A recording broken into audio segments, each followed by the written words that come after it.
how to enable or disable today's schedule widget on the lock screen on the Samsung Galaxy S24 series.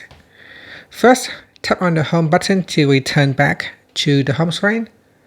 From the home screen, swipe down at the top, then tap on the settings icon. Next, in the settings page, we then scroll down and tap on lock screen and AOD.